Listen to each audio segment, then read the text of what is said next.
Hello, everyone. Welcome to the next edition of Torn. Now you see Shonda and myself up here, and the reason why is because we want to talk about some things. Um, this week we've had some um, major things Kerfluffle. happen. What'd you say? Kerfluffle. Thank you. We've had a kerfluffle of things happen, but we're still here. We're still doing what we do. Um, it's not easy, and but we enjoy doing what we do, and we enjoy and even doing the legwork for it. But there have been some situations that's happened this past week. Um, as some of you probably know, before earlier this week, it was supposed to be a tour in Chicago. We were trying to branch out, and we had some people in Chicago that wanted to start their own little thing and do their own thing, and we thought that was great. My producer, Lauren, was trying to help them as much as possible. Um, and they got things set up, but there was some negativity that came out as a result of them trying to do something. And it really got nasty. And hold on, Sean, let me see. I knew it was going to do that. Turn that off. Okay. It got real nasty. And as a result, the young men who were trying to do something backed out. Um, it shouldn't have got that nasty. And the funny part about it is, it was theater people who were nasty. And these two young men that wanted to do this were Black. And the people who were nasty to them were Black people. Um, I, sometimes that happens. And it's unfortunate. My biggest problem was, again, it was theater people, and I could not believe theater people could be so cruel. And I sat and thought about it, and I was like, you know what? I'm glad they're not critics, because they critiqued a play before they ever even saw it. And I thought that was ridiculous. They hadn't seen the show, didn't know what everything was going to be about. They just saw some people on a flyer. And they immediately went off the deep end, and to the point where these two young men who were trying to do something good, as far as I know. Now, if it hadn't have been, we would have found out after we saw the first episode. But they weren't even given the opportunity. And they were put down and basically cyberbullied. And I know what that's like, because I was kind of cyberbullied after the first show. But you won't do that no more here. That's not going to happen. I have Shonda up here to keep me sane. Uh, and I'm gonna let her speak now for a few minutes, so we do have a panel today, y'all. This is not just gonna be two of us, Yeah. but they coming. So, Shonda. So, a couple of things come to mind when I think about everything that's transpired. I think that not only is the race issue coming to light in all of these torn conversations, but we are discovering that there is a hierarchy in theater. There is a structure in a systematic way that these organizations are put together and that they function. There's a head and decision makers and power movers and power brokers and gatekeepers, and then there's the rest of y'all. I think that some of the issues that came to light with people who were in leadership positions and have not been doing what they should have been doing all along. I think the buck got passed along to people who are not necessarily decision makers or gatekeepers or power brokers in the theater world. They are people trying to make their way in the theater world. They are people trying to make their living and trying to exist in that space. And I think that they caught heat for a lot of things that are not their fault. Some things that probably, in fact, they were trying to expose and to discuss. Um, and then I'll move on to my next point because I know some of y'all I'm gonna hear about the first point that I just made, but that's okay too.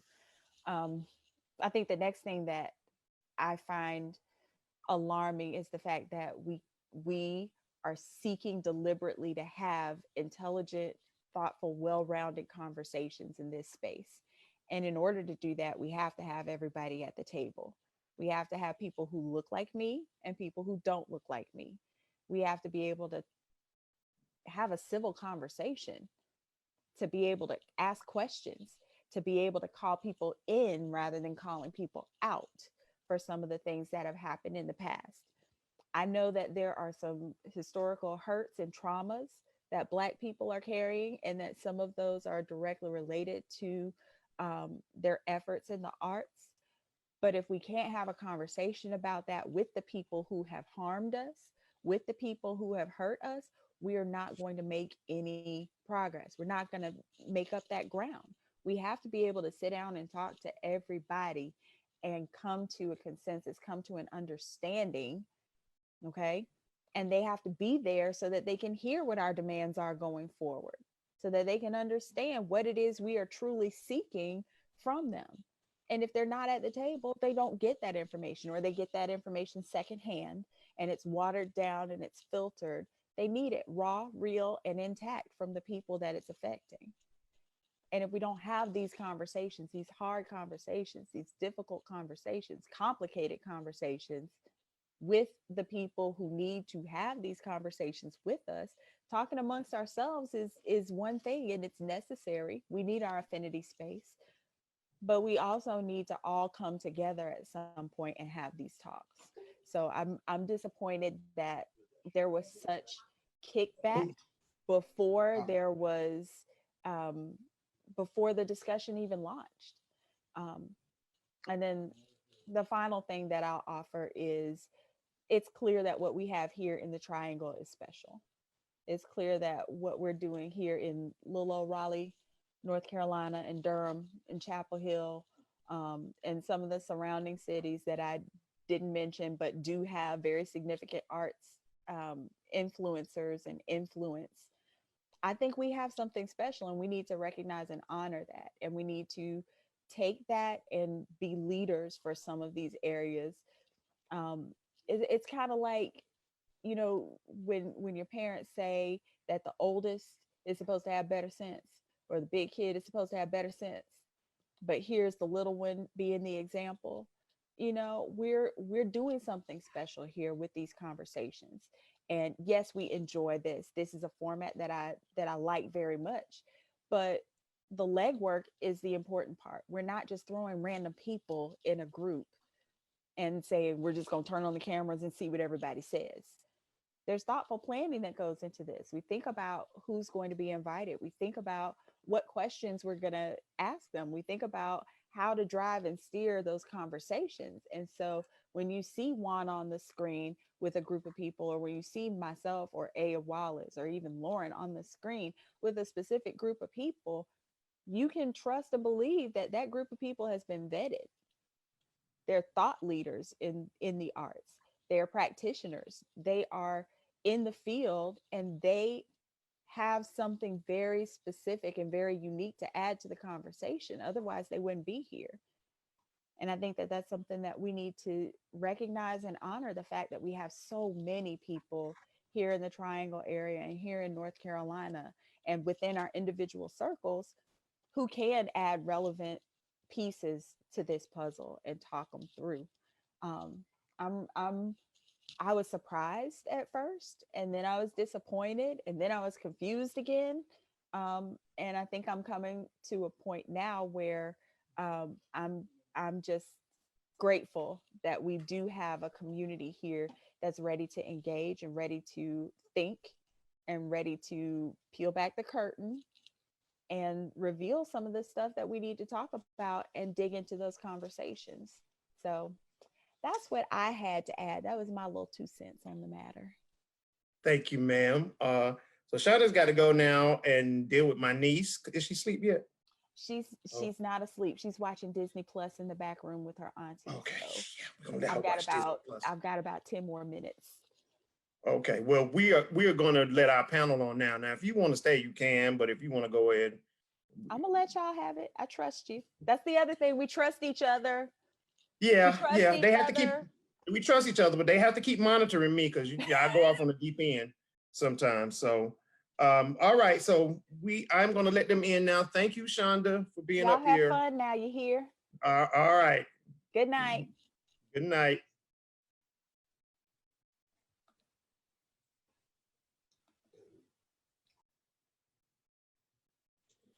All right. I am slowly letting people in. A little too slow. Come on, computer. Hello. Who am I missing? Hey, everybody. Have I got it? 1, 2, 3, 4, 5, 6, 7, 8, 7. I'm missing somebody. 1, 2, 3, 4, 5, 6, 7, 8. No, I think that's everybody. Is Yvette here? Yeah, Yvette is here. I heard she's on. At least I thought she's. Yeah, everybody's on. Yeah. There she is. Okay, now where's my Chalene? There she is. Okay, she's connecting her audio. I apologize, guys. We had to get something off our chest dealing with what happened this week with Chicago. How is everybody? Doing well. How about you? Doing great. Okay. So welcome to Torn. For those who don't know, you guys were in the waiting room because, like I said, Shonda and I had to say something. Torn, I'm assuming most of you know what it's about, but for the ones at home who are tuning in that don't know, Torn stands for Theater on Racist Negativity.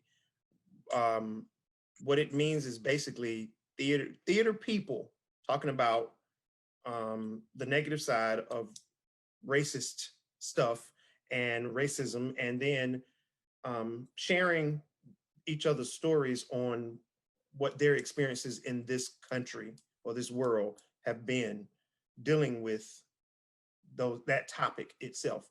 So we're gonna go kind of deep in that, and I just want everyone to be honest. You know, I don't think you're gonna get kicked out of theater right now because there's no theater to get kicked out of.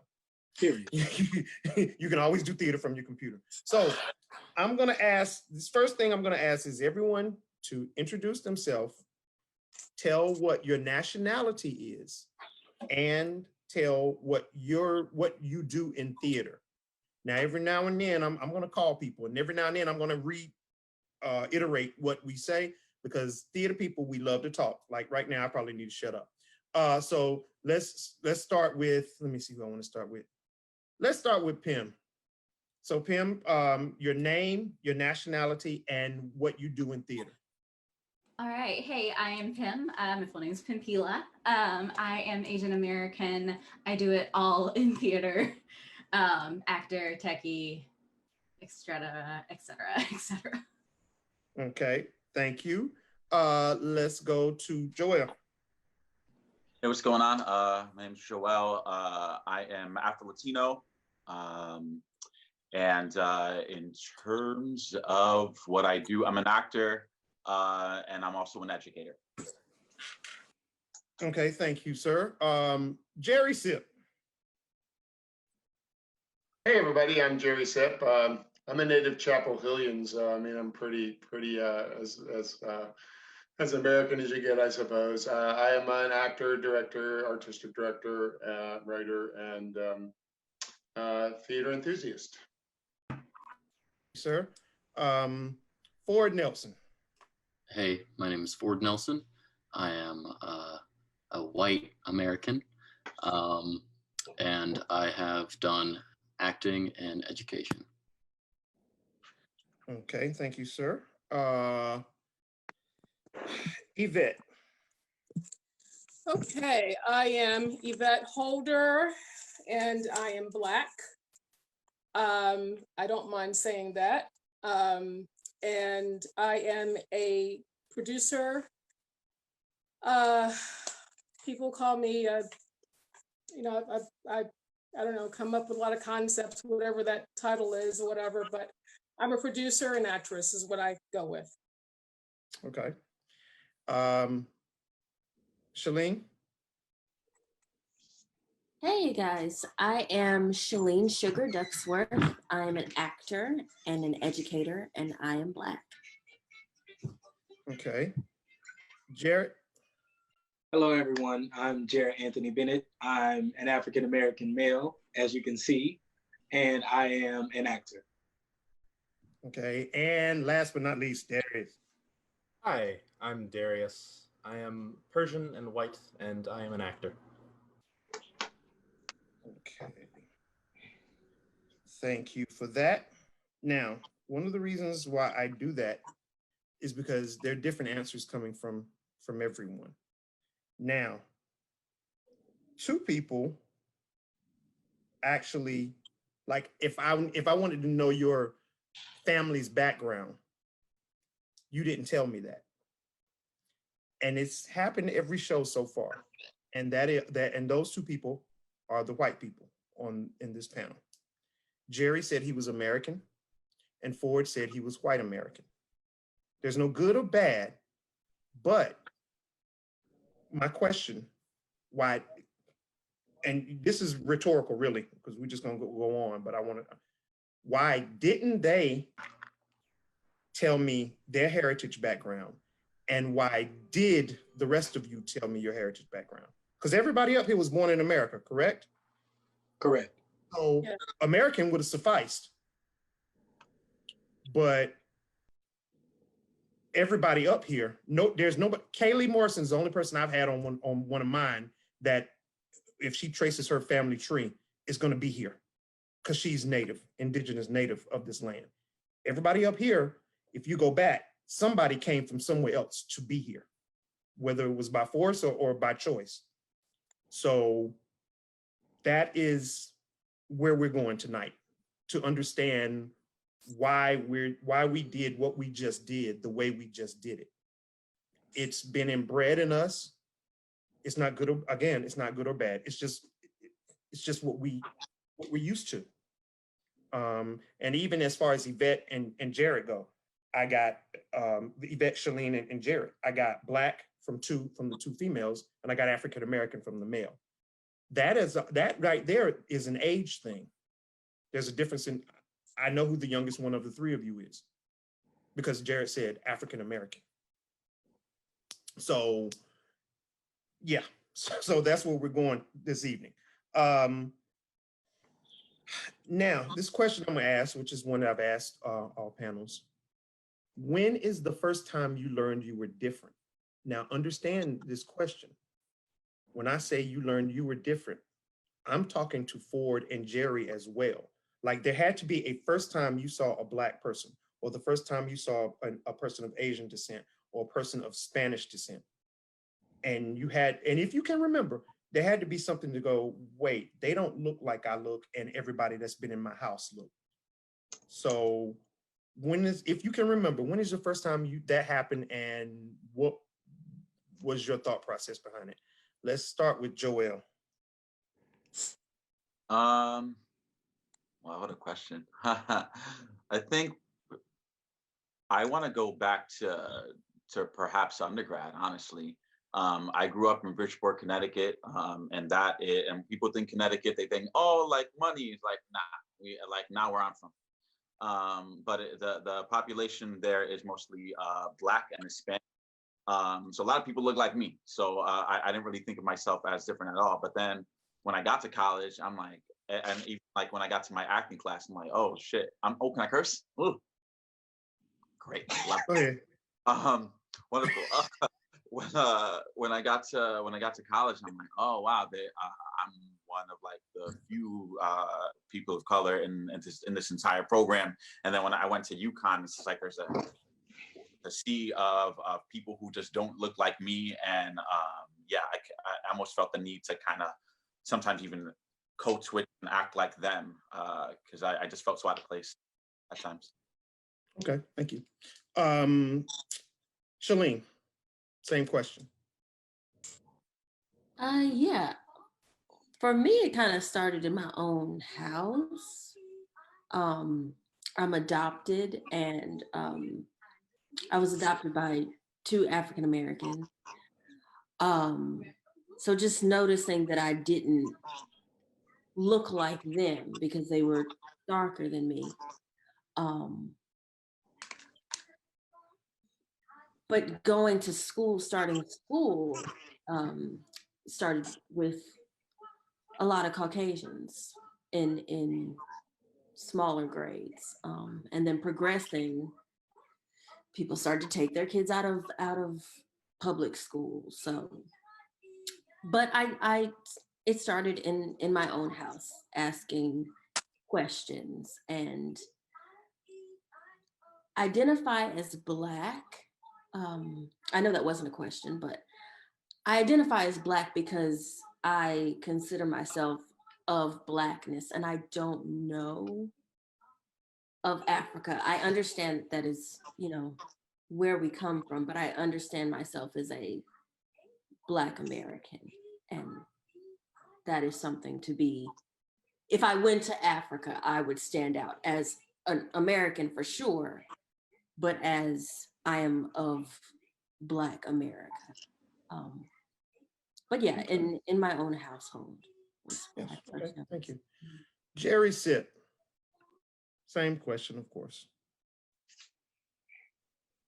Memory that I have goes back to, I was probably 6 or 7 years old.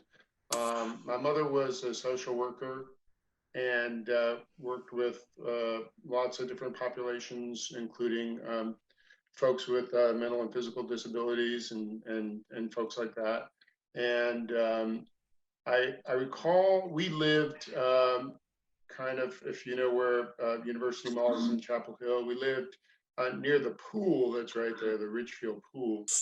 And we had some folks in our neighborhood that adopted some African-American children. And we were friends with them. And we took them over to the Ridgefield Pool, and they were denied access to the pool. And that was completely a foreign thought to me. I couldn't understand it at all. And of course, my family immediately rescinded its membership in that pool, and we never went back there ever again, even though it was literally like 50 yards from my house because of that. But I just didn't know that I was different from my friends until that moment. I just didn't see it that way. Okay, thank you. Yvette. Same question. I had another story, but Jerry brought up the pool thing. I had a pool situation as well. I had a mixture of white and black friends growing up, and I remember going to visit my friend down the street who was white, and she and I were close. And then she told me that she had to go because her and her family were going swimming at the local pool, and I'm from a small town. And I said, "Oh man, I want to join," because it was a private pool, and quote unquote private. And so I said, I want to go. I want to be I want my mother and father to get a membership out there. And I remember her telling me how, and she went to ask her mom, and her mom said it was expensive, like really, really expensive, and and just really emphasized how expensive it was. And then as time went on, I started thinking about it. Her mom was telling me that because it was a message saying that you're Black, you probably can't afford it anyway, and we don't want your kind at our pool. And that has always sat with me from that moment on. It really has. And I found out later that was the kind of pool membership, or kind of quote unquote local pool community thing that they had. They made it expensive so that Blacks wouldn't be able to afford to go out there and want to buy our membership. So that's when I felt, that's one of the areas where I felt different. And of course, I was also adopted at birth too. So, but that's a whole different thing. But anyway, and being brown skin, you know, because when I was growing up, light skin was the thing, and of course, it made me feel like I was chopped liver. So there you go. Okay, thank you. Well, I got Jerry, I got Chalene, I got Joel. I only got 4 people so far, right? Yes. Okay. Pim. First time I knew I was different. I come from a mixed family, so my dad's as pasty white as you can get, and my mom immigrated when she was 14, so I kind of knew always. But so like when I would visit my dad's family, it was the white family, and then my mom's family, all very Asian, but a lot of my mom's family also married white. So that kind of mixed culture was kind of the norm for me. I really started to pick up on it, not necessarily in a discriminatory way, thankfully, when I went to primary school and people were unable to pronounce my name. And that's when I started going, well, my parents inclined, but that's when it became Pim, because it's easier for white folk to pronounce consistently. So was that a choice, or you felt like you had to do that to your name? I think it was a choice my parents made for me, but I noticed how it just became the norm, and I went to a private school, so all the teachers got the news that, oh, Pimpila, Pim. And so I could never break out of that kind of conformity mold. Okay, thank you. Darius, same question. I was thinking about it, and I don't even know if I had a specific thing, but the Pim just mentioning like even like the name thing, like I mean, I was lucky enough, like people never really asked me about my name, but that made me realize how used to hearing my name mispronounced. And even from that point of view, it's strange because like my name is an anglicized version of an old Persian name. So I'm kind of lucky to exist like in this anglicized middle ground where a lot of this kind of it kind of goes past me. Okay, but now, as far as noticing you were different, did that ever come about? Yeah, I mean, I don't know. I mean, I was a strange kid. I grew up autistic, so I kind of some of those cues I missed, and certain piece of knowledge that I had, I took for granted. Like coming from parents that were able to tell me the right thing early on, I kind of I assumed that was the norm. Like always as a kid, it never made sense. Like racism and belittling somebody or treating somebody any different based on the way that they look, that never occurred to me. But later on, even like realizing like people close to me, like not everybody in my family is as forward thinking and was able to kind of come up in an environment where that's the norm. And like seeing that even coming from my own family members, like that kind of came as a shock to me. I don't know if I have a specific direction, but I don't know. Yes. Okay. Thank you. Jared? I would say the first time I ever felt different was, I want to say high school, when I actually decided that I was going to do musical theater as a profession.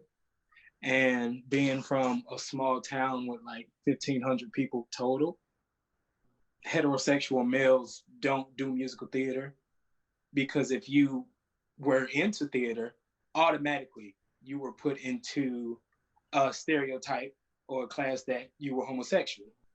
And I remember being in high school, and there was this big dance company, and I wanted to learn how to dance.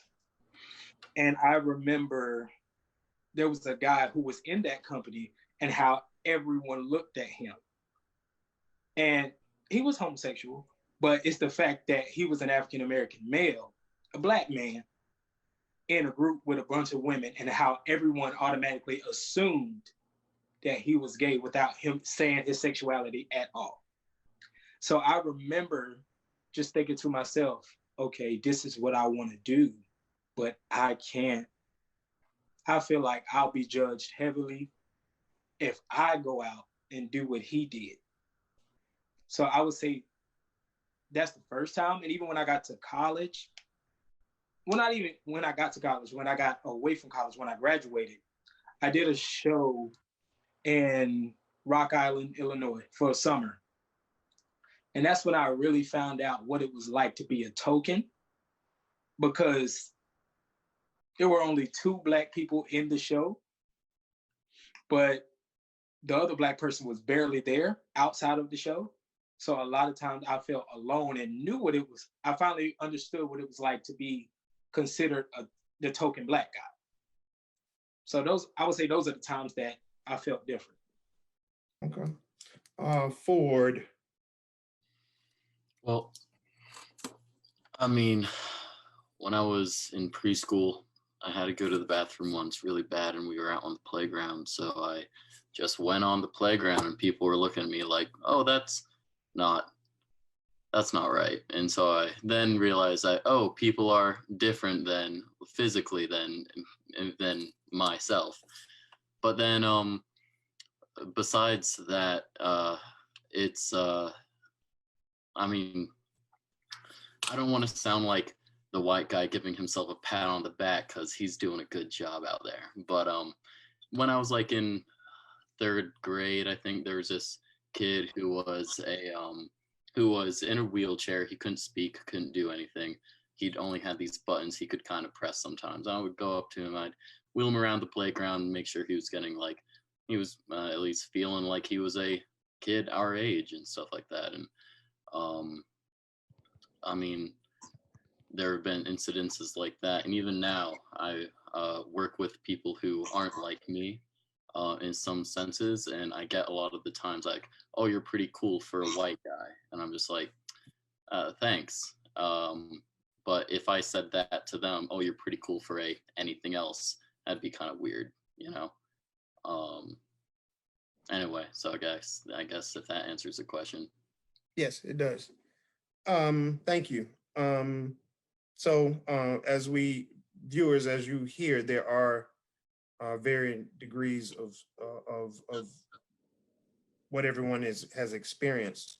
And some of the responses may surprise you because you may look at that person and say, well, they don't experience anything I experienced. But it kind of sounds like everybody, for the most part, has experienced the same thing up here, even though you're looking at different races.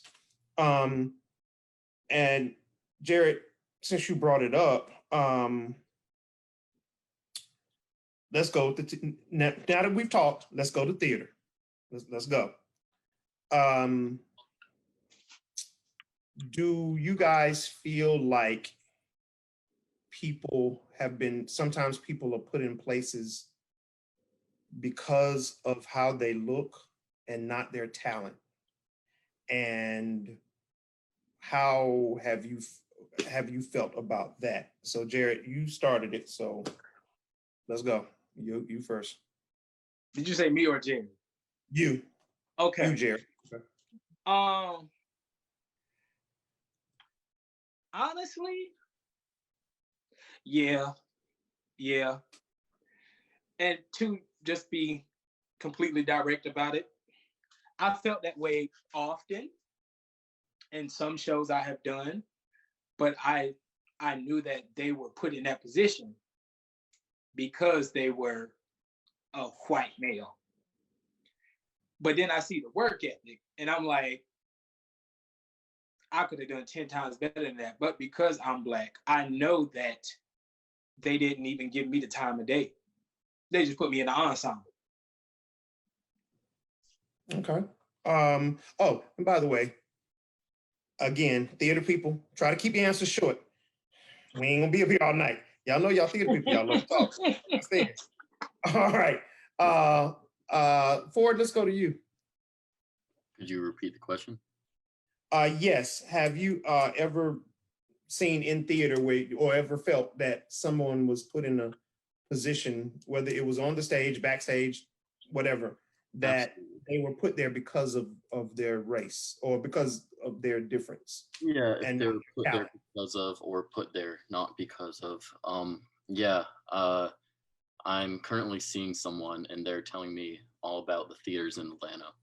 And they're telling me that there's this theater locally that has a name for themselves.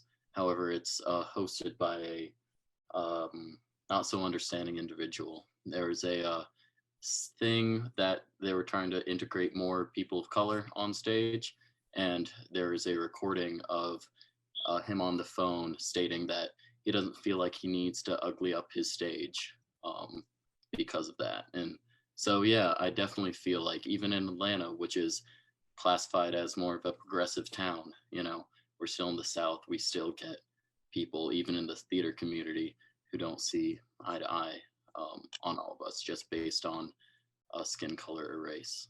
Absolutely. Yes, thank you. Pim? Same question. Short answer is yes. Okay. Both on Yes. stage and off stage. I've heard personal stories of things being chosen because we needed to diversify our group. So we're going to ask so-and-so to be a part of it. Okay. Darius, what about you? Definitely a great deal of the roles that I've been in have been particularly people of some sort of Middle Eastern background. You're familiar with some of them, like playing Kurds or whatever. And sometimes, because I'm not a first generation or even a second generation Farsi person. My grandfather immigrated here, and he raised my father to be, like, by pretty American standards. He wanted to distance himself from it. So I almost feel guilty even just being asked to do these roles, just because I feel like I've been put there because of my name alone, because I can say on a piece of paper that I am a little bit different. It doesn't matter that, like, I'm only a little bit Persian, but I've definitely been put in roles because of my name, I feel like. And even some that I don't feel comfortable in because, like, oh, it's close enough or something. Okay. Jerry. There's no question about it. People are included and excluded for all the wrong reasons, and it's been that way for a long time. And hopefully it will change soon, very soon. Okay, thank you. Joel? Yeah, I would even say, like, yeah, for myself, I was in a show once and it got cast. We were in the run, and an audience member who was laughing really loud, came to the show, and somebody was, we were backstage. Somebody's like, "Who's that?" And my director's like, "Oh, that was the guy who was up for the role with Joel. He did really well, but he was like a cute little Irish boy, and we wanted something different." So I was like, okay. I still did my thing, but I'm like, okay. Okay. Wow. Yvette? Oh, absolutely. And I can go all the way back and tell you some stories, but we don't have that kind of time. To the point that I did something about it and went to an audition. It was clearly for a white role, but I went to an audition and I had a wig on, long hair, wig, black, and I did the role. I got a call back, but I did that to make a statement because I wanted him to see outside of white that another kind of person could play that role. because at this particular theater, there was no way. I mean, I wouldn't say there's no way, but they hardly ever had Black roles. So I did that role as, the way that I came in character. I did that on purpose to make a statement. And it's just always been, but things are getting better. But at this particular theater, it took a long time, and I can really tell you some stories. Okay. Chalene? Yeah. I auditioned for Dreamgirls, won't say where, and got a call back. It wasn't in North Carolina, but there were white girls who had callbacks for main characters, and I was just perplexed and confused and just I'm trying to understand, what was going on here. But yeah, short answer is yes. And kind of pigging, isn't it hilarious, y'all? Yeah. And also kind of piggybacking off of what Darius said, I have been asked to do things where I know that I have been asked because I'm the more palatable version of Black, if that makes sense. The lighter version, let's just, be honest about it. And trying to explain that the experience is different and the story would be best served by someone who is darker than me, has been an uphill battle. But that's all I'll say about that. Okay. Well, thank you. Now, everyone that's watching, I generally, on my version of the show, I only ask one artistic director to be on it. It's not a finger pointing session. I just want them to come on as a person. But I am actually going artistic directing right now. Jerry I auditioned and Jerry cast me in Oliver as Bill Sykes. And I had never seen a Black Bill Sykes before. And he was like, you're gonna have to have an English accent. It wasn't the best. I tried, y'all. Just okay, we did what we could. I had a song to sing. I sang my song real well. So I figured that would be enough to get me over the English accent part. But this one is just for Jerry. And this is not a trick question. It's just so that people know. Because not all artistic directors are like yourself and would have cast me in that part or even thought about casting me in that part. But what is your thought process for your vision when you want to direct a play on who you're casting or who you want to cast from it, or, to be in that play? Well, I like Chalene's comment about serving the story. To me, in that particular play, I actually wanted I wanted at least 50% or more of the cast to be people of color, because I felt like the story itself lended itself better to a modern audience. I mean, you can do it the same way it's been done a million times before, and there's nothing wrong with that if it's done well. But I felt this story would have spoken to what we were trying to say at JTP. About things like income inequality and child labor laws and classism and things like that for an American audience, that if a lot of the folks were people of color, not only the people like Bill Sykes that are the bad guys would all, but the Artful Dodger was African American, and several other really beloved, lovable. A lot of the kids were of our wonderful kid ensembles African American. But I often think, how do we tell the story in a new way?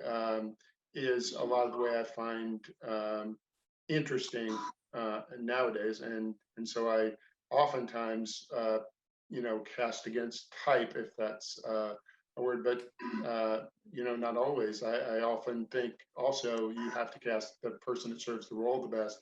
I'm sure I would have cast, I love Jared on stage, and I'd have cast him over that person 100 times over, probably, if they were better for the role. We've cast African American people as Starbuck in the county that has the KKK in it in North Carolina. So yeah, I've done it before, but I'm not tooting my own horn. I'm on a journey here, and consider myself an infant as far as what this forum is about here. But I do think that it's important to keep everything in mind when you're casting, and not just, well, this is the way it's always been done, or whatever. And again, tokenism is no good either. You have to really dive in and find how it serves the story in a new way. Short answer. Thank you. Long, Okay, short so answer. I'm kind of going individually on some. Thank you, Jared. Individually on some things now. So I got 3 people that are in a row, and that is Ford, Joel, and Jared.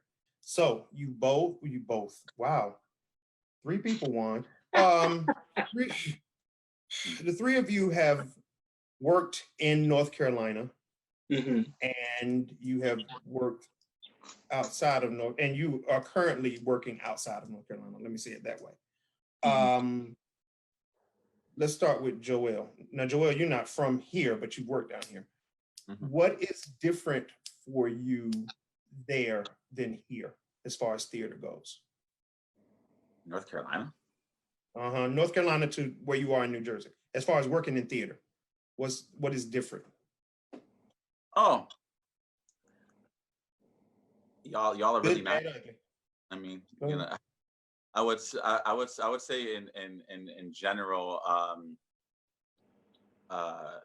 yeah, it's a tough thing to say, but I because I've had wonderful experiences in New York and New Jersey, but I will say that every time I've worked at Burning Coal with the cast that I've worked with, it's been with people who really love theater and who are really friendly and about community, and I didn't feel like there was any kind of shift in egos, or I didn't feel like that was present in the room, and I really that was what I really enjoyed about working in North Carolina in general.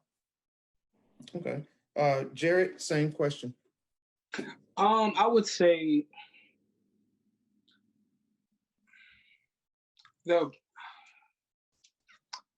production team, really. Like, production teams in North Carolina are totally different from production teams outside of North Carolina. And I say that because every production I've done in North Carolina, I felt like everyone was a part of the same goal. But outside of North Carolina, some casting companies, once they cast you, they don't really give a shit about you.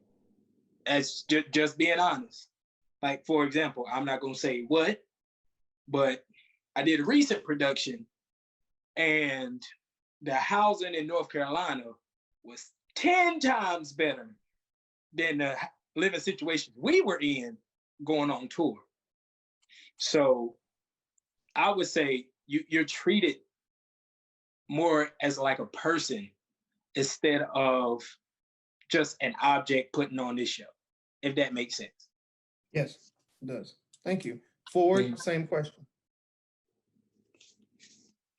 Ford, you got to turn your mic on. Gosh, dang it. So, I haven't had any theater experience outside of North Carolina since I got here. I've been doing film or trying to do film. That counts. That really counts. Okay. Right. Okay.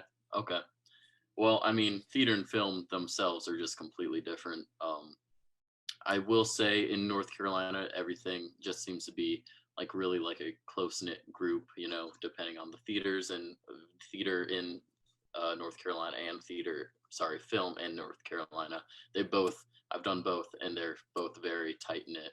Here, it does seem just kind of like businessy, like, okay, we got a production, we got to do this, let's get going, you know, you're doing this, you're doing this. I guess we're all like forming into one specific goal, but it doesn't seem like there's much crossover between like communication between each part. So Okay. yeah. Okay, thank you. Yvette, you do sips and scripts. Mm-hmm. That's your baby. You're in charge of it. Is a wonderful thing. I was on it this week. Yeah, this week. What prompted you to start doing that? Well, because I wanted to only focus. I evolved. I started out with playwrights all over the country, anywhere actually, and then all of a sudden I started getting more and more and more playwrights around here locally, and then it branched out to all over North Carolina. And I'm like, wait a minute, our playwrights here, they have something to say. And for a long time, as an actress, you would either have to go to New York or California. That's where the talent was being considered. And I'm like, and that's the whole notion. So I'm like, you know what? I think I might need to step back a little bit and just apply a better attitude, unlike other people, and just focus on our talent, what we have here, because we have a lot of talent. So, and that's how it evolved. It evolved just focusing on our own talent right here. We got it, and celebrate it and promote it. And we're so underrated. Playwrights are so underrated, just like, actors have been here a long time. And that's why it has become a passion of mine. It has grown, it evolved, and to the point where it is now, to the level where it is right now. Okay, thank you. Avis, I got to figure out how to reword that. I got a question here, but I got to figure out how to word it because it's like 1,700 words. And it's one question. I'm trying to remember, Darius, I wanted to ask you. Oh, yeah, Darius, you had mentioned that you have been stereotyped a lot in the type of productions that you end up being in. Do you think that has caused you to, have you wanted to do more amount, have you wanted to have a bigger amount of plays, or has that hindered you from getting roles? I don't know if I could accurately say, just because I don't really audition enough. I don't want to give biased information about that. But I mean, a significant amount of the roles that I've been asked to audition for or asked to fill in for somebody else who's of similar descent. And I mean, those were the sorts of things that I was asked, like, we know this guy, and I was kind of asked to fill in for there. But yeah, I don't feel comfortable saying that I could get more, but because of that, I'm held down or anything like that. Yeah. Okay, thank you. Pim, the roles that you get, and when I say roles, I don't mean just acting. I mean everything that you do, because you do, like, she's telling y'all the truth when she says she does 50 things. Because she and I have sat and talked about the 50 things. When you're picked for these things or not picked for these things, do you think your name, nationality, and sex have anything to do with those decisions? I think sometimes it's a factor. I can't be in the brains of the people making the decisions. I do think it's a factor, and I do think it has come into play. Again, kind of theoretically. I've also, similarly to Darius, been asked to do roles that I'm close enough to, rarely my own race. So I think it's one of those, like, she'll do, and we know she's a hard worker. Not to discredit my own merit, because I do think there have been plenty of opportunities where I've gotten by on my own merit, regardless of race or gender. But I do think that it's at least a consideration in the pro column. Okay. All right. Thank you. Chalene, so the saying goes around here sometimes that there are no plays written by people of color, whether it is someone of Pim's background, Darius's background, or your background. What is your thought on that statement? That there are no plays, or not enough plays. Not enough. I'm sorry, not enough. Yeah, there are definitely not enough. But also, I would say sometimes that people just aren't well read, to be honest. I try to read a play a month, and it's usually by a person of color, whether it's known or unknown. That's just what I skew towards, or what I. So all of you got, I'm sorry, all of you guys, and you can just nod on this. Do you think that they're out there and that theater as a whole just isn't doing the research to find these plays? I'd say they're out there, and people aren't brave enough or willing to really reach out to the talent that it takes, or the have the now to get it. But they're out there for sure. They're out there. Okay. This one is going to be for everybody, I think, including my artistic director, who has acted under other people as directors. Have you ever had a director that either or, and this is a broad question, over-directed or under-directed you because they were trying to tell you how you should act? God, this is difficult. As being either a Black person or a white person or a person of whatever. Yep. Okay, since you said yep first, let's go.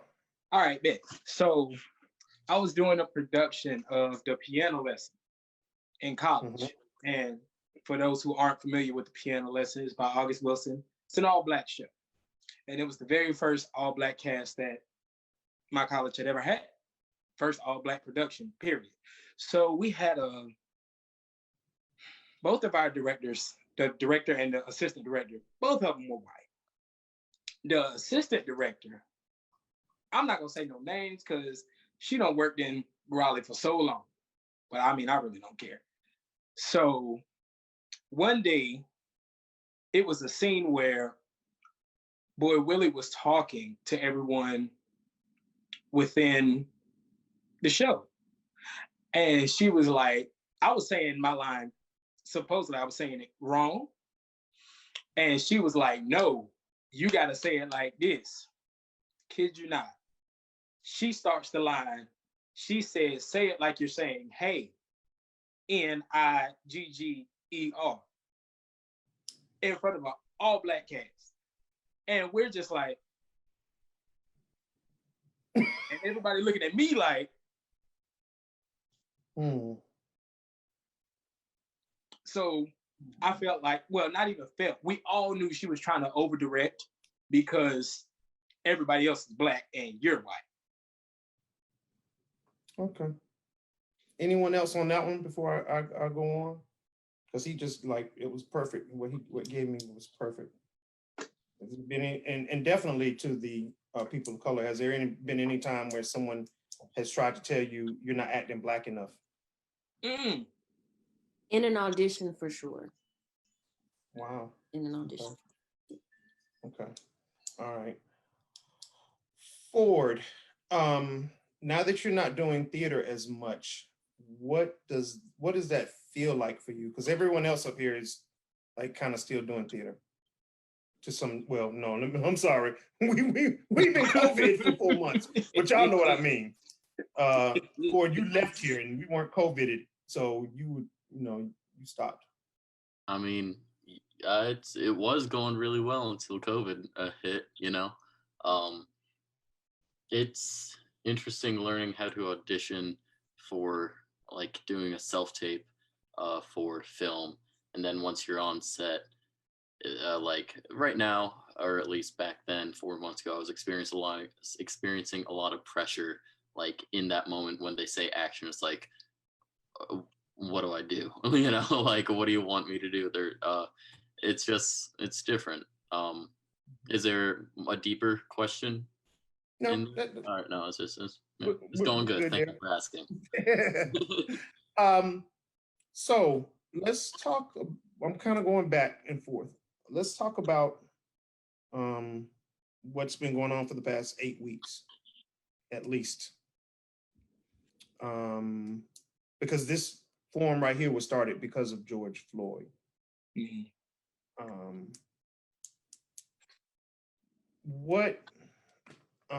Well, first of all, how's everyone doing with this? And keep it short.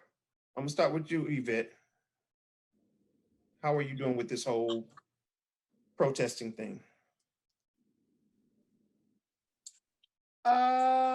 I am not getting myself too involved into it because I know how it makes me feel deep down inside. So it's best for me to stay light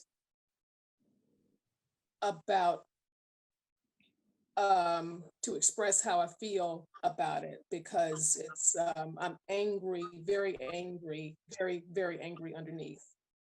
It's like every time you watch Roots all over again and all over again. I mean, it stirs something up in you. And but Floyd just brought it to reality, and everybody, and unfortunately all the other victims as well. So I try not to get too involved in it. Okay, thank you. Jerry, same question.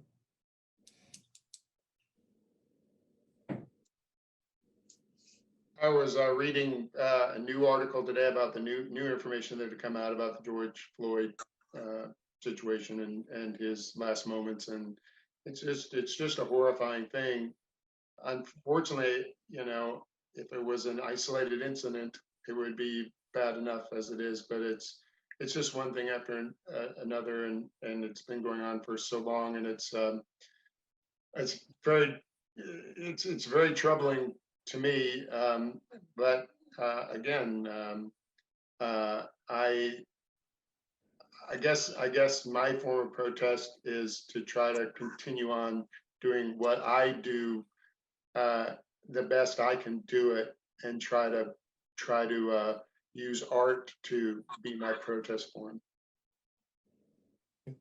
Pim, same question. Yeah, it ebbs and flows. So because of the way my brain works, I often disconnect, and that's not the best thing to do, because I also get guilty about that, because I feel like I'm not being productive and I'm not being an ally, and then I go in a spiral. So there are days that are better than others. I am equally hopeful and disheartened that there is still so much to do, and that there are still people daily going out there holding visuals, holding protests. Okay. You gotta do what you gotta do. Yeah. Chalene? It's been a struggle, because I've been really active in the past. And I mean out protesting, the whole nine, all of it. But now there's just such fatigue for me, and anxiety, really. just to see things haven't changed, and wondering if there will be justice, after seeing, even if things go to trial, you know, is anyone going to have to pay a real price for this outside of protesters being tear gassed for no reason? And having all this happen with COVID has just, my anxiety has just been through the roof. So yeah, I've been more disconnected this time than I've ever been, just for the sake of my own mental health. Not even with just George Floyd, Ahmaud Arbery, you know, having a husband who jogs regularly, daily, you know, just the toll on my mental. It's been a lot this time around. So yeah, I've been doing a lot of disassociating. Okay. Trying to stay sane. Okay. Darius, what has this done? Same question. What has this done with you, your psyche? Chalene used the word fatigue, and yeah, I think that's really apt. Just to be able to see, I mean, and know how long it's been going on, this marginalization, and how that nothing can be done. It's just disheartening. It just whittles away any faith that you can have. I don't know. I find it hard to believe that it could really be a just and verdant system. Okay. Joel? Yeah. I'm pissed. I don't know how else to really frame that. But you know, I go out and I protest because I want to feel active, and I want to feel like I want to do something, because I don't know what else I could really do. Have friends who, you know, are like, oh, I just like I ignore it and I just want it to go away. And I'm just like, well, it must be nice that you can like ignore it and all that shit, but I can't. So yeah. And then I have, of course, coming from a conservative background, I have people who try to paint a different narrative and try to justify actions, and that gets me even more pissed. So yeah, just yeah, I'm still in that place. Okay. Ford? Gotta turn your mic on. Okay, I'm back. I still feel frustrated, similar to Joel's anecdote, that like there's such a lack of understanding about like the justice system and things like that, and people find that those deaths are just, and they're completely not. And it's just so frustrating to especially live in like Atlanta, where inside the city people are kind of the same mindset, but then you travel 20 minutes outside and you'll see like things you just make your heart sink, you know. And it's just like, oh man, we still live here, you know, we can't escape this. A few of my friends have been thinking like, oh yeah, what if I just move to Canada and it'll be okay. It's like, running away from the problem is not the solution either, and that's a privilege that you have, you know. And it's just frustrating, the entire thing. Thank you. Okay, and last but not least, you gotta turn your mic on, because I muted it. Jared? I would say it's been a one day at a time process for me, because I've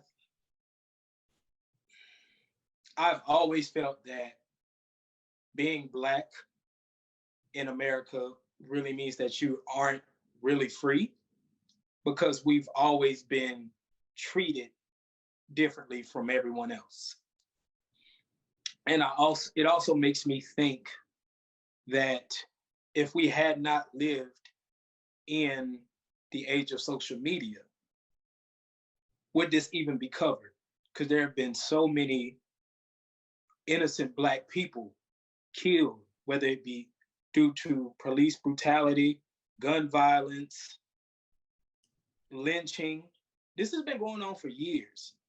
But it just so happens that since we live in the age of social media, someone was there at the right place at the right time to catch it and it go viral.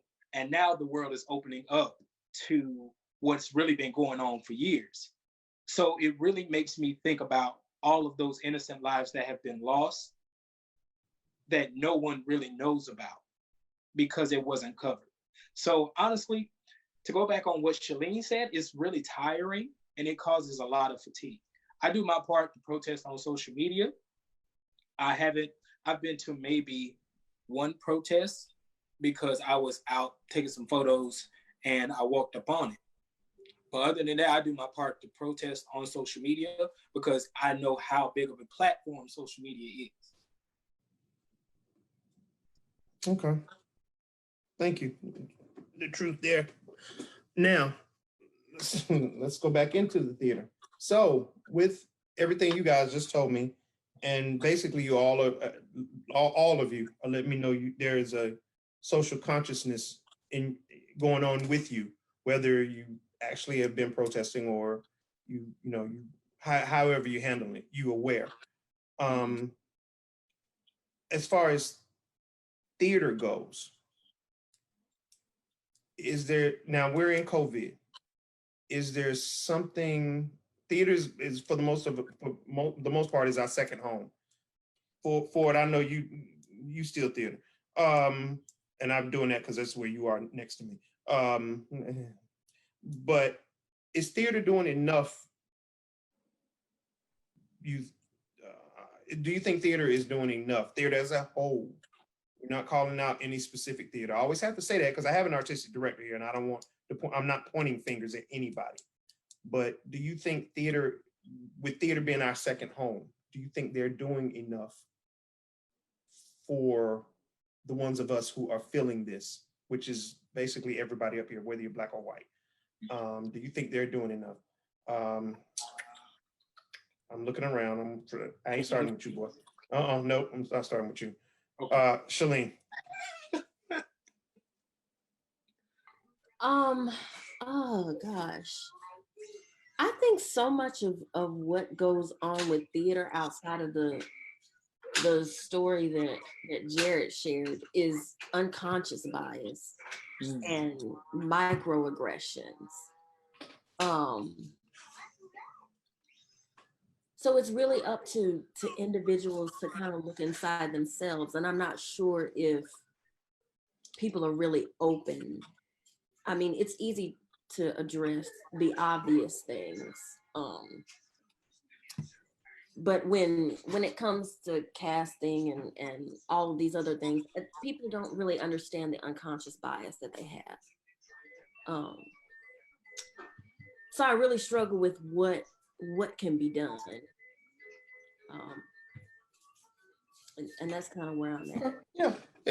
Not knowing is just as, I mean, you just don't know yet. We don't have all the answers. I mean, a lot of what you're talking about with microaggression has been going on for over 400 years. You can't solve it in a day. You just can't, which is another reason for this, because it's a discussion. It's not a finger pointing. This is not finger pointing. We're discussing, and during the discussion, maybe someone goes, aha, maybe I can, thus and so. Chalene, is that the baby back there playing? Is that what I was hearing? Yes, it is. I've heard Old MacDonald and his farm on loop for like the past when we've been on here. Yeah, almost 2 hours. Okay. You can go back. You can go back to mute then. That's hilarious. All right, Yvette. Same. We're sticking on this. I want answers from everybody. You got to unmute that mic though.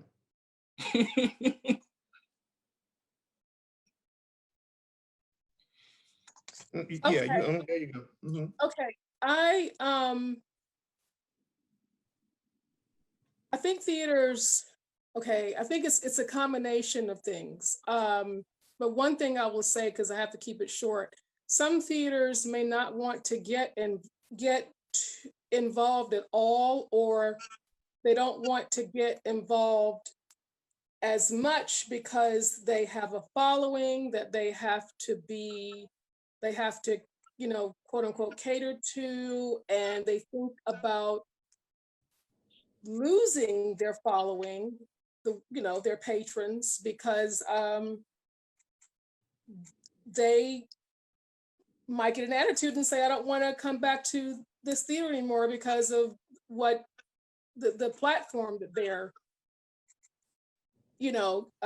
standing on, as far as supporting such a strong cause. I mean, there are some conservative people that won't agree, and they'll say in a minute, I will never come back to this theater. So you have some artistic directors that think about those kinds of things, and it's very important to theaters, and they may or may not want to get involved. If they do, it may be little involvement, or some theaters might say, I don't give a damn, this is more important. And, so I think it's a combination of all of that. And it just depends on the kind of theater, and, as we already know, theaters need money, they need their patrons, and it's that kind of thing, unfortunately.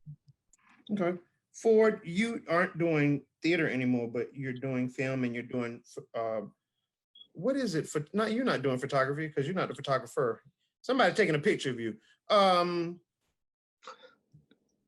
know that's your main thing now. So do you think, have you heard anyone try to, do anything just about what's going on, or do they totally ignore it? No, there are plenty of photo shoots that are going on that are addressing issues, social issues now. I was part of a George Floyd photo shoot where we took the pictures and they were very hard hitting. However, the other male model who was representing George Floyd decided to take it down because he wanted to push a different narratives. He wanted to push the narrative of, like, instead of like Black people in America being seen as like a weaker, or being seen as like weak or something, he wanted to push a narrative of more of like their like role models, or like community builders, or like he wanted to now develop that narrative. So there are more things that I'm seeing in the film community and in the modeling community, especially on the more creative side, not so much the commercial side, that are pushing positive narratives now more than ever. Okay, thank you. I don't know why I couldn't think of the word modeling. Yeah, okay. They take pictures of you. Anyway, Jerry. Jerry.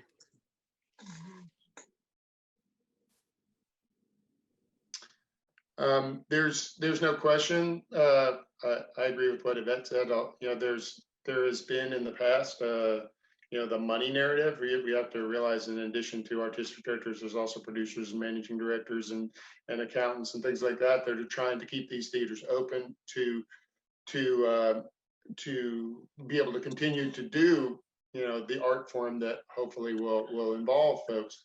That being said, there's a huge market out there that has been relatively ignored for the most part.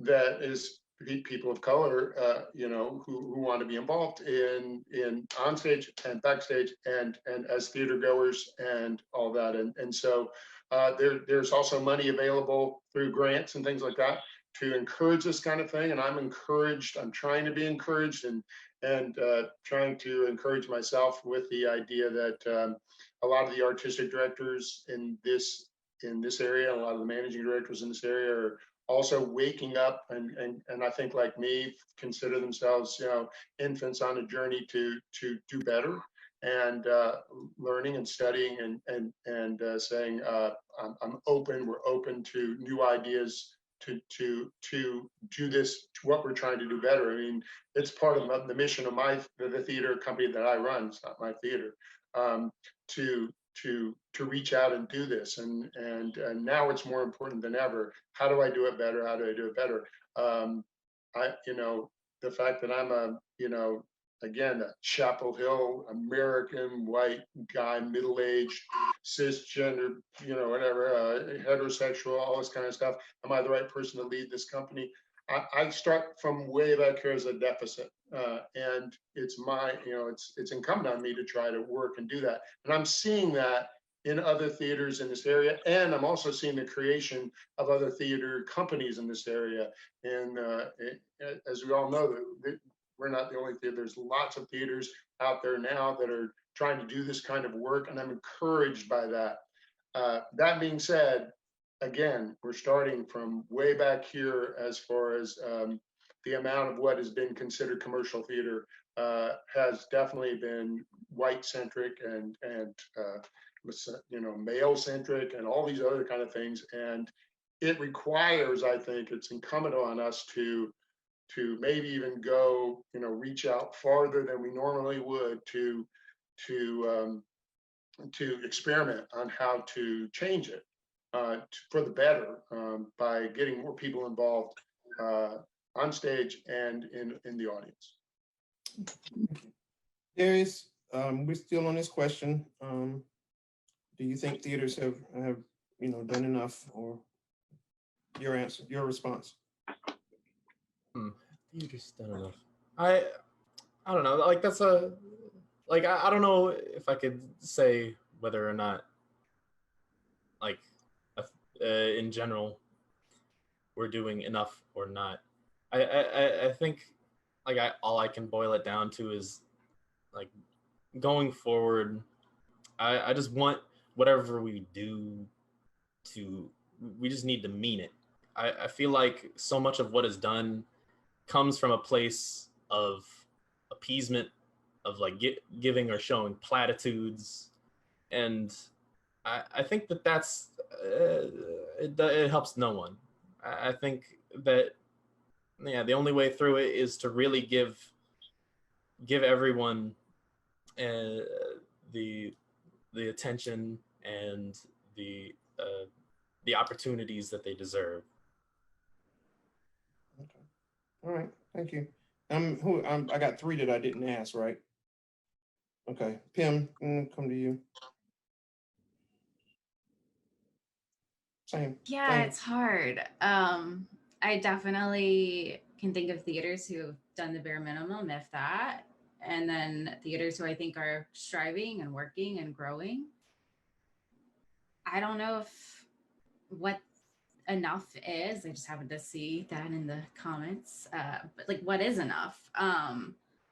It's I think people have to continue to grow and learn and incorporate. But are we there yet? No. As across the board, no. I think there's a lot of room left. Okay. Thank you. Joel? To be honest, I don't know. I feel like this is like the time where you have to stand in solidarity and put BLM on your freaking Facebook page or your Instagram page. But it's not until people start calling you out, like the world is like stopped. Like a lot of shit has stopped in the US, and it's not until people start calling you out like on blast in social media for you to be like, oh, I'm sorry. Yes. Oh, yes. Due to our years of insensitivity, we will strive to be better. It's like, why now? Like the person came to you with their concerns way before, but now that we stopped and like there's a microscope on you, now you have to act. So I'm not quite sure, because we talk about like all the statistics of Black Americans and Asian Americans on Broadway and how they're so small, and yes, and we'll get them more, but then we look at like the casting teams of like some of those major of some of those major shows, and they are overwhelmingly white. They're still overwhelmingly white. They don't talk about like, oh, we need to put more people on stage. You need to put people of color at the top as well. and then you can back it up. Then maybe I'll give you something. But until then, I'm just like, I haven't seen enough. Okay. Mouth.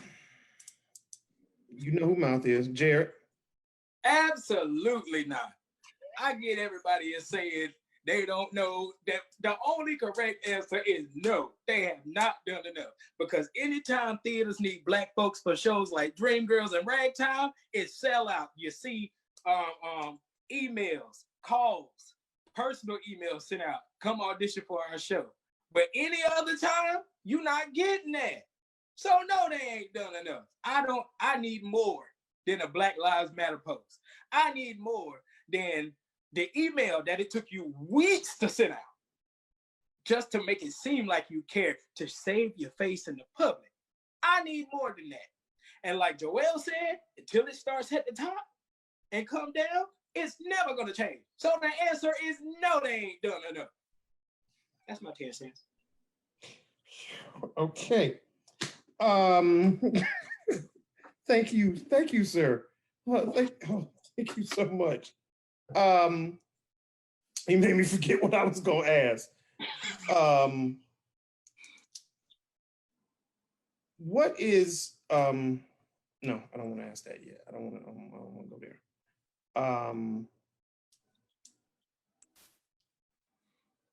Actually, I kind of do. Tell me individually what you guys are working on now. And there's a reason why I'm going there. Starting with, if anything, dealing with theater. Starting with Chalene. I started writing a play. I went into a spiral of anxiety and I needed to get my mind off of something. So I started writing a play, and that's what I'm doing. What you do. Okay, thank you. Darius? I'm not working on anything at the moment. In the moment, theater. Okay, thank you. Pim? Like 17 things. Go ahead.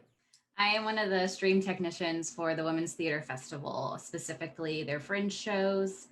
On a lot of, I don't know how many shows of theirs, 8, I think. So. You forgot the Triad stage thing. Oh yes, that one we wrapped last week. Also acting in a Triad stage show. Okay. Jerry? Our next production is a short film for the 19th Amendment Project, which is about the women winning the right to vote, the 100th anniversary of that. We're working with a Latina playwright who's written a wonderful piece, and then we are hopefully in development for a piece featuring a prominent African American female author. Okay, Joelle? No, I did a few Zoom readings. I did one. I guess did one on Sunday. But to be honest, this whole quarantine I've been working on, I guess, special skills, like this you would call it. So like I've been learning French and Mandarin and Spanish and ASL. And my thing is like for some reason in theater it always comes back to the languages, and even music sometimes always comes back as like, oh, we're looking for an actor who does this. So I try to learn new things in hopes to kind of get me in different rooms. Okay. Ford? Currently, I'm in 2 TV show pilots that are on hold. And in my personal life, I'm trying to think of concepts for photos to create emotions, I guess. Also, I'm working on soap and soap recipes, and repairing garage doors. Yvette? I am constantly working with North Carolina playwrights and promoting their work every single month through Sips and Scripts. Sips and Scripts also hosts stage readings for the Dramatist Guild, which we have one coming up this Sunday. And Sips and Scripts is also producing a show coming up in February, which I think now definitely we're going to turn it into a virtual show. And it has, Sips and Scripts has also started a quarterly monologue evening of monologues, which we just had this past Monday. You were in it. And that's what I'm doing currently. Okay. Jarrett? I've done a few, well, not even a few, like a couple Zoom readings, and I've been taking some free classes over the quarantine. But outside of theater, I used the time during the quarantine to pick up a new skill of photography. So I've been doing that as well. Okay. Now, do you think with this, we've had different degrees of what people are doing. Do you think that this new way to do theater, Zoom and OBS and Twitch and Pim, I'm naming all of them. Pim knows how to do all of them. She's got to teach me 2 or 3 of them. Do you think this is good for theater or bad for theater? Let's go there first. Joelle. I mean, a lot of us can't do anything else, so I don't know if it can really be bad for theater. This is just okay. You know, and before you continue, I'm sorry. There's more to. Do you think it's gonna be good for theater when we get back to life, or is this something that we maybe should have never done? People trying to be happy, man. Like I think like they're trying to do like have something to keep them active and keep them creating and whether that's like a few actors on a Zoom reading and they get to hear their work out loud, it keeps them happy. So I mean, whatever they need to do to like fulfill themselves, and really, I'm not saying like dismissively.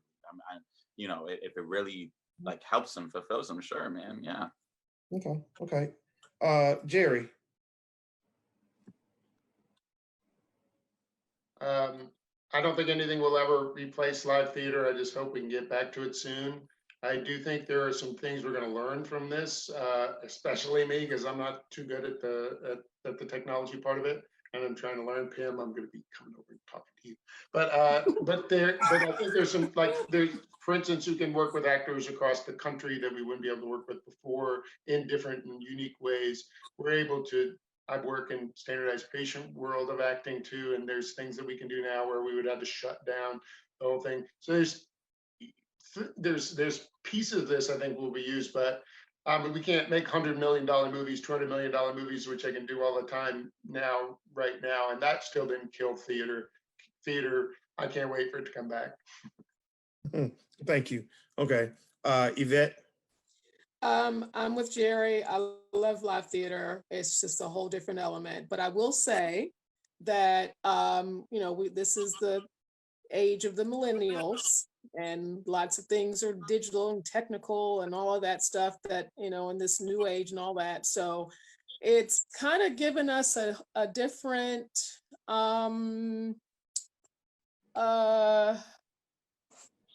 part, that's the word I'm looking for, but anyway, it kind of it's given us a new territory, I guess.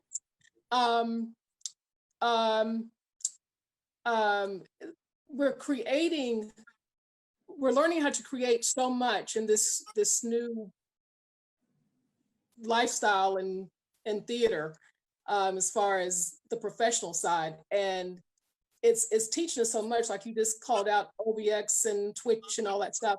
So it's something there that we need to learn so that we can, so that the generations, that are coming, later in the future, I think it will make them more interested in theater with the way that we're going with the whole technical stuff in the Zoom and the OBX and Twitch and all that stuff.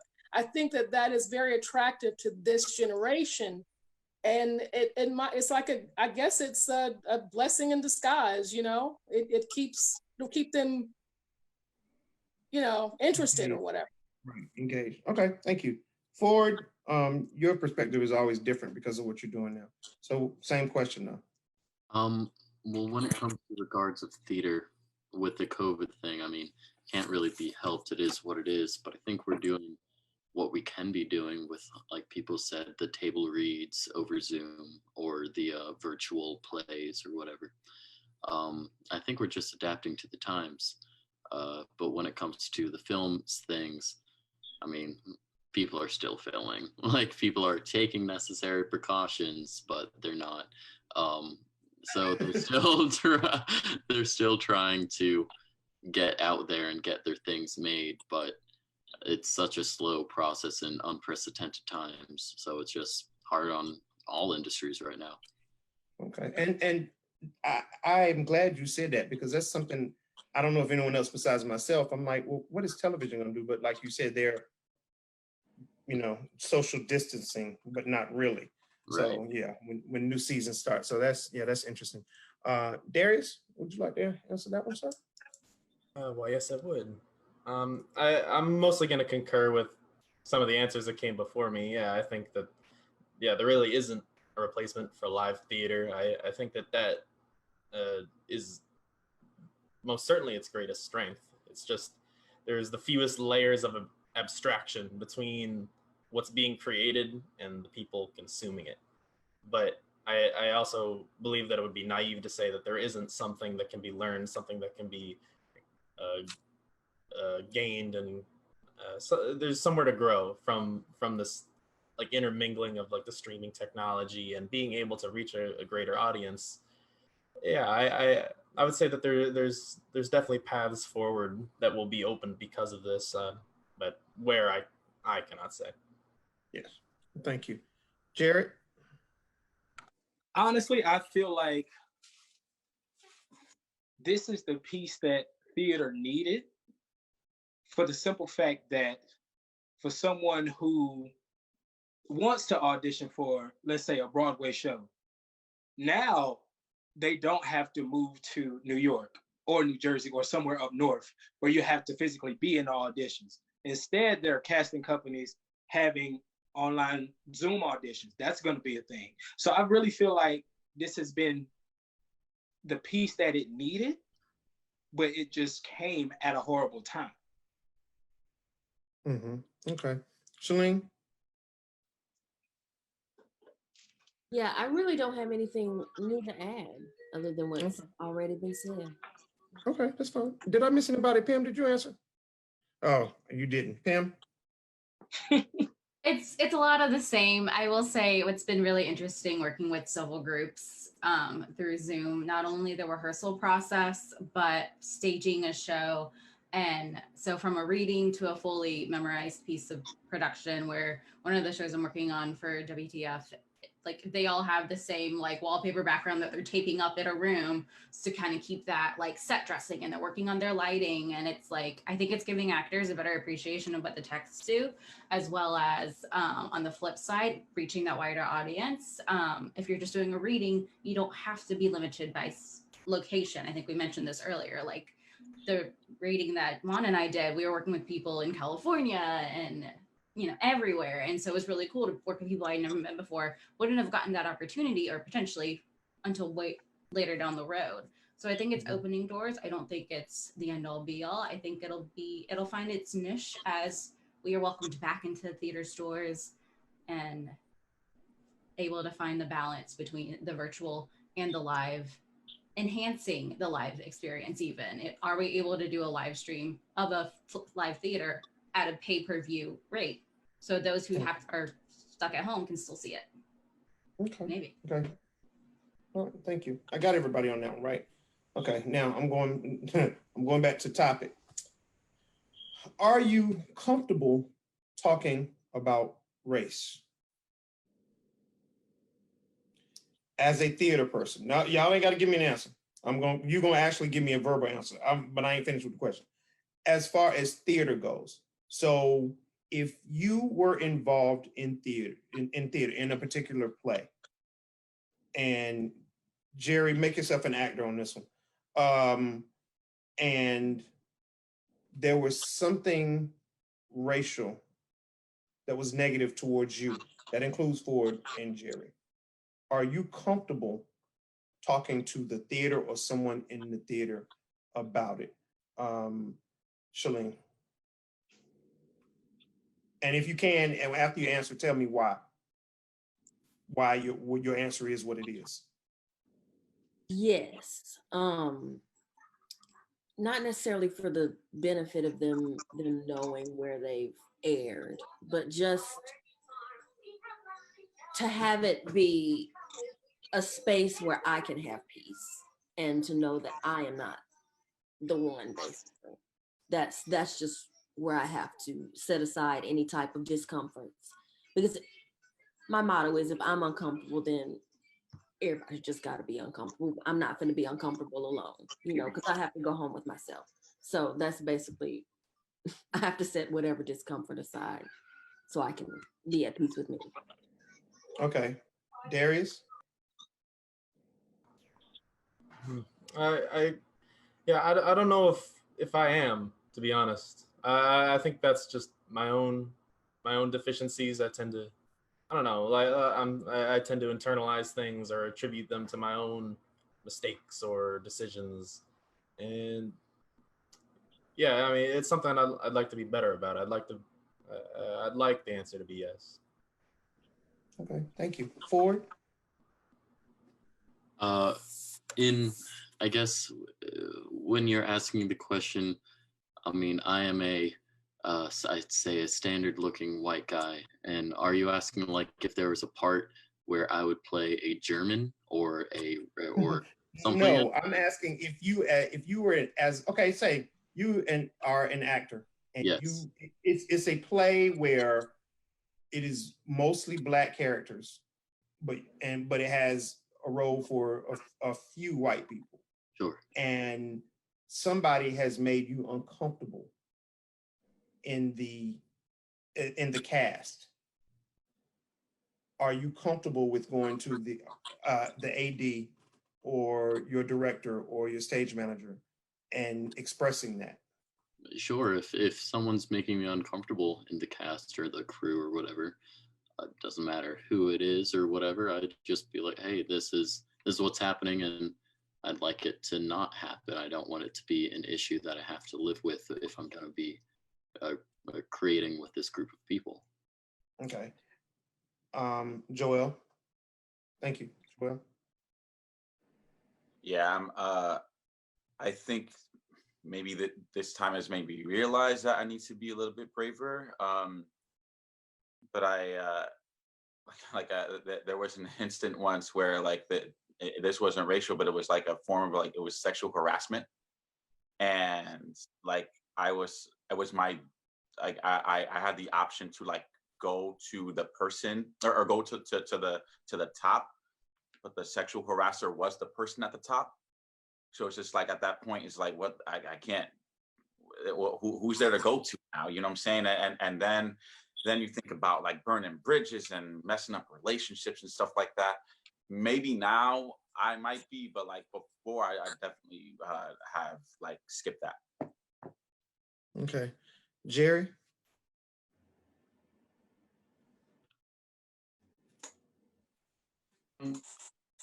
I'm coming as a person with white privilege. It's which is one of the worst words I can say out of my mouth. It's hard for me to know how I would feel in that situation. What I will say is that there have been times in my career where I felt there was injustice being done, and I am not a person that likes confrontation very much. But I did speak out at those times, sometimes to my detriment, but most of the time trying to be as diplomatic as possible, but not being able to shut my big mouth about it. I hope I would, and that's why, again, and that's why we do the Chicago theater standards and things like that at my theater, because I don't want, where people have the phone number of my boss if they have something and a problem with me. But that's again, that wasn't your question. My question is, I hope that I would, and I don't think. I don't like the white privilege I have. I haven't been put in that situation on a racial basis. But and other times I have spoken out, even though it's against my nature to be very confrontational. Okay. Yvette? Yeah, I would do it, but in the back of my mind, I would be very worried. Very Why is worried that? because it would, I think, would backfire somehow. I think it'll get dealt with, but not to the level, if like someone from from another race, like if a white person reported or whatever, I think it would be taken care of a little differently. And then I would worry about, am I going to be labeled as a troublemaker? Am I going to be labeled as a villain?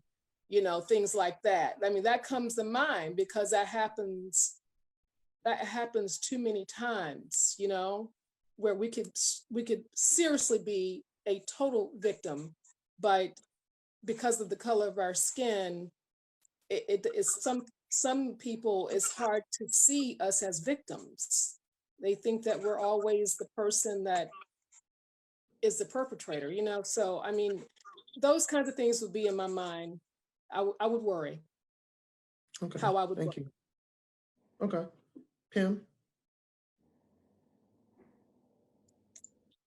I think there are certain theater companies that I would feel comfortable speaking up and certain ones I don't. And I think that comes down to my comfort levels with those in charge of the production or the theater company. I also tend to internalize and resist conflict, and I would maybe speak to a friend about it. And if they were like, let's go do something, that partnership, but it would not be my first inclination to necessarily speak up for myself or seek out help. Okay. Jared? Absolutely. I'm going to say something because I'm big on cast bonding and I'm going to treat everybody how I would want to be treated. So if I feel uncomfortable, first thing I'm going to do, I'm going to check you myself. I'm not even going to go to the top. I'm going to check you myself. And if it doesn't get any better, then I'll go to the top. But if they don't do anything, I'm going to have to check you again because you're just not going to treat me anyway. Because like Chalene said, if I'm uncomfortable, everybody's uncomfortable. And that's just how it is. Okie dokie. That's how Jared. Ain't nothing changed about that one. Wow. Well, guys, we are, I am pretty much honestly about done because we had said an hour and of course it ended up being as long as it has. Is there anything else any of you, there's something I want to do before you guys get off. Is there anything else you guys want to talk about dealing with any type of racial stuff that you've dealt with or that, or that goes on in theater or of that nature? Yes. Real briefly, I would like to have more of my people come to Sips and Scripts. I would like to have more support from my people. I don't know exactly why. I have an idea, but I think that we need to come together and just try, no matter, whatever reasons you have, just don't let that stop you. And just don't worry about who's there, the color of their skin. Just come. We're artists. That's what we have in common. And that's all I'm going to say for right now. Okay. Anyone else? Because I have something to say about that. Anyone else? Okay. So I don't know if you guys know the reason why we're on tonight is because of an incident in Chicago where two actors who wanted to do the same thing we're doing did not get the support of other actors in the area. In fact, it was cyberbullying, and the show hadn't even aired yet. Like the very first episode never even aired. And I stated before that's why you guys were in the waiting room. I was like, at least a critic will see the play before they critique it. These actors critiqued it before it ever aired because they saw someone up there that they didn't like. Which is kind of crazy. And it kind of that kind of what Yvette said kind of leads me there. Let's last thing, let's go a little internal. Do you feel like you get enough support from other actors? Okay, close your mouth. I ain't starting with you. He was ready too, y'all. Forward, because you're in the dark right now. Slide up. Do you get support from film and modeling people, or is it very, very cutthroat and no one supports you because you're in Atlanta? Generally, I do see a lot of support. I mean, no matter where you go, you're gonna get haters, but let them hate, they hate us because they ain't us. That's what I'm talking about. And but I mean, no, there are certain like standards, I guess you have to, or at least I feel like I have to maintain, such as my physique or my image on social media. So I mean, to a sense, I'm still like on even when Corona is on and everything else is off. Okay, thank you. Darius, do you think you get enough support? And I want you to think there's a certain thing I want you to think of when you're saying this, and I'll just say moo. Go ahead. I think in general, I think yes, I've had the luxury of working with some great actors, and I've learned a lot just about even in respecting myself and how much I should be willing to tolerate before I do something. Like learning those kinds of lessons, that wouldn't have been happened without some of the people that I've met. Yeah, so I would say I've had good experiences in that. Okay. Pam? I think as a whole, I do have support of my fellow actors, but I know who would have my back more than others. Okay. Chalene? Actor support, definitely. I'm like Jared, I love cast bonding. So yeah, actor support hasn't been an issue. But like Pim said, some support more than others. Yeah. Okay. Largely, yes. Okay. Joel? Yeah, I do feel like I have support from fellow actors. I didn't know that I think you talked about with the people not getting support in Chicago. That sucks that it's like people would rather just keep things nice and fluffy and just keep the shit the same instead of actually like addressing what needs to be addressed. And that sucks. That's sad. I hope that those actors get more support in the future. But yeah. Well, and I'll get the other two in a second. Well, what's funny about that is those same people want to make waves, but didn't like the way that these two gentlemen were doing it with this platform. So you want something done, but when someone tries to do it, you don't want them to do it. So Jerry, same question. Mouth, I'm coming to you last.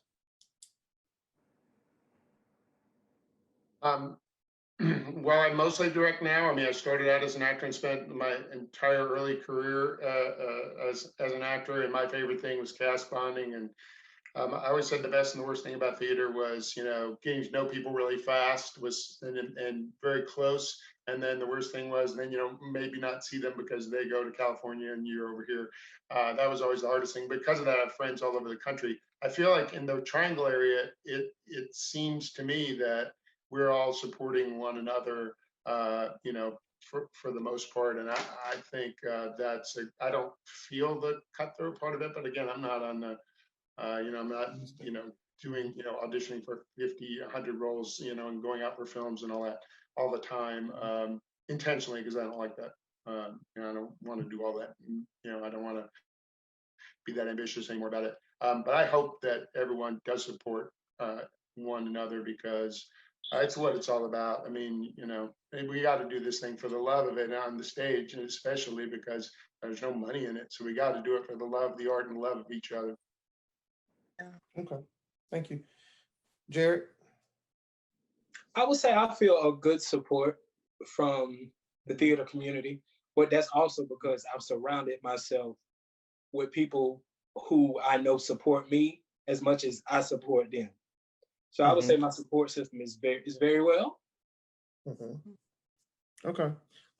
Yvette, then I'm gonna point you out on this one. I'm more than satisfied with all the support that I get, not just from actors, but actors, directors, producers, even theaters. Strong support. I just wish that more of my people would support more. Okay, so are you willing to share with us, your panel of friends here, why do you feel like your people aren't supporting you? Well, I think maybe because for a long time, you know, my people weren't getting, and it still happens, weren't getting the role, weren't getting the African American roles, or just get cast into plays and productions and things like that. It was very hard for a long time, and it still is. So that we got to a point where we, you know, kind of formed our own thing, you know, and we became very protective of ourselves and our work and things like that. And we just kind of built up this mentality that, well, I'm not going, I mean, you know, some people aren't as open to share with other audiences because they don't know if they're going to understand their writing. And I work with playwrights, so I'm going to say that. Like, if African American, this is not all, I'm just going to say some. If African Americans are writing about a piece that is very truthful to our culture and very meaningful, some writers are afraid that their writing, their message may not be understood by the white audience. And that is true with some white audiences. And they don't think that presenting it with mainly white, in front of a white audience, is going to be productive, and, you know, that they won't reach their goal with what they're trying to do. So I've been criticized because I'm showing more white people in my ads when I'm, you know, and that's probably a turnoff to Black people, you know, not every Black person, you know, just the ones that get affected and stuff like that. But I'm like, okay, well then that's why I need more of you to come to the productions and events and stuff, you know. That's probably a message right there, because I don't have a whole lot of my people coming to my, you know, my productions. A whole lot of my own people, I'm saying.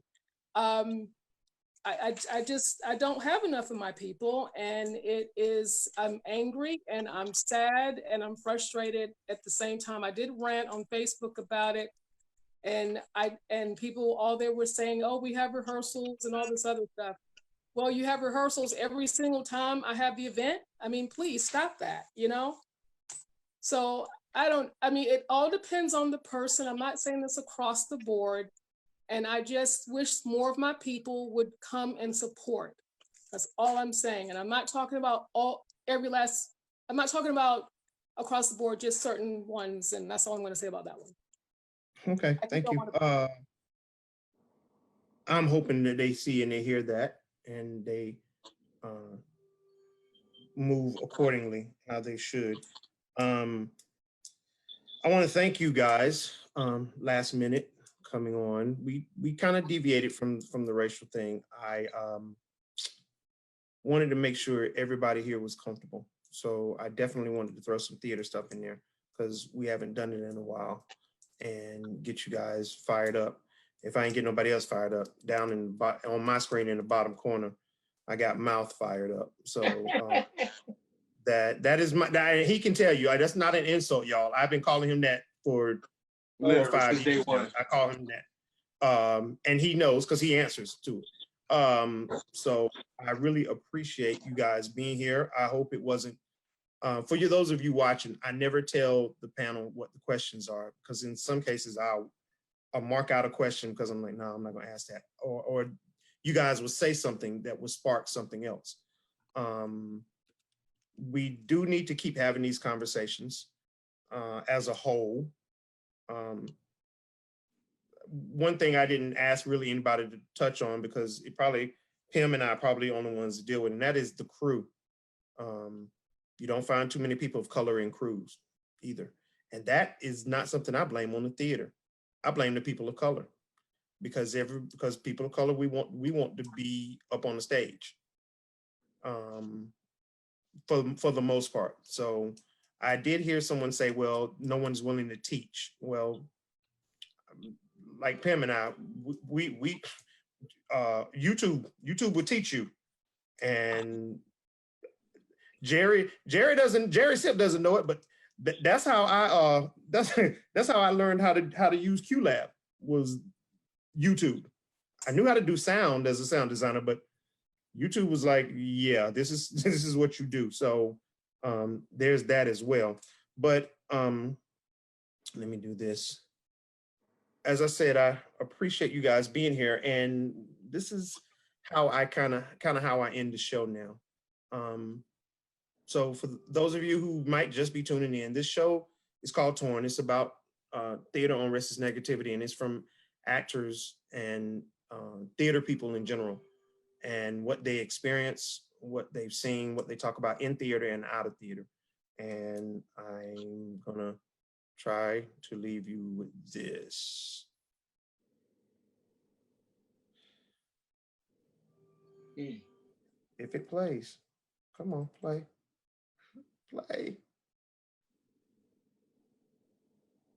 Really, computer? It's your Wi-Fi.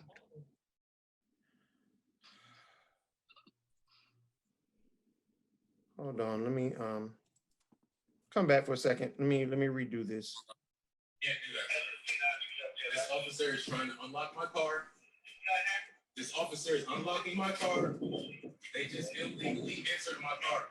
And I'm being forcefully removed. Look at me. I'm a fucking specimen right here, buddy. Sir, I'm in no. My hands are up on camera. All right. I'm in no.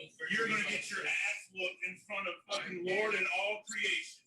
I'm gonna give you one more chance. I'm being threatened. You can bring that with you. All that you know the whole thing. I'm being threatened right now. I'm giving you a chance. I'm giving you a chance. I feel unsafe. And I'm in no threat to these three officers. My hands are up. I am doing nothing wrong or anything. Making sure this is all recorded. I've just been threatened by an awful officer. I have just been threatened by an officer. There's 2 other officers stand by and say absolutely nothing. Willing to participate. My passenger door was open. My driver door was open. I have it on camera. He rolled my window down to do so. I'm giving you to the count of 3, sir. I'm still all on camera. I am not resisting. I'm making sure it is being known. I am not resisting. Okay. My hands are up. One hand on this camera. My seatbelt is being arrested. As long as your hands are up, that's fine. I'm not resisting. I was unlawfully. Sir, please do not touch me, sir. Keep your phone out. Sir, please do not touch me. See, that's where we're coming to a disagreement. I'm giving you to the count of 3. Sir, do it. I'm not touching this officer. It's on camera. My hand is by my head. Right now, friend. Now you're under arrest. Now you're under arrest. I was being disobeyed. I'm giving you lawfully to the count of 3. This officer has threatened me, and I am no threat to this officer. I've been threatened. My life is in danger.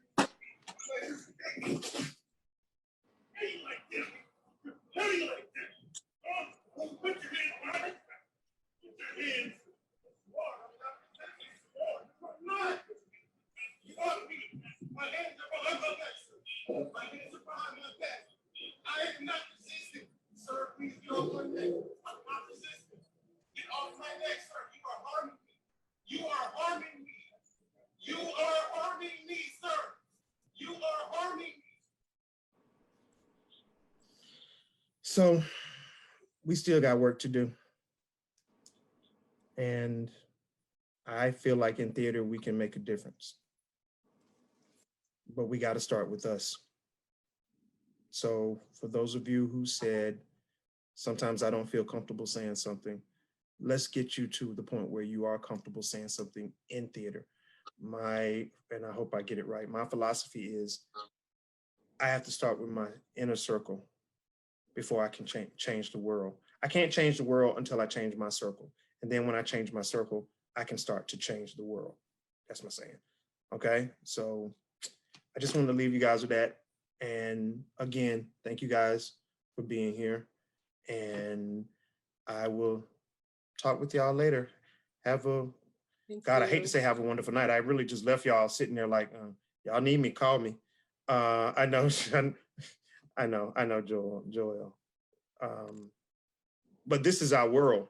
And I try to show those at the end because this is what we're dealing with. So I've worked with all of you at one time. Love you guys. Thank you so much for the call on Tuesday and you guys saying yes. I really, really appreciate it. And don't worry, it may be a few months, but this is not going to be your only time that you're going to have a chance to voice your opinion on this platform, because I will call you back. So thank you guys and have a good night.